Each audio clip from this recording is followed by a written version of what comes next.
যারা ওমানে বা ছোটোখাটো যে দেশগুলো রয়েছে মিডল রাষ্ট্রের মধ্যে, এগুলাতে যারা আসতে চান, ভাই কখনোই ছোট কোম্পানিতে আসবেন না।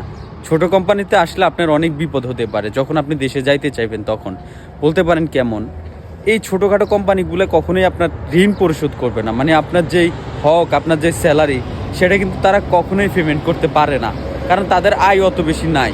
আর আপনি যদি বড় কোম্পানিতে আসেন, তাহলে আপনাকে তারা টিকিট দিবে, বোনাস দিবে, বিভিন্নভাবে সুযোগ সুবিধা থাকে।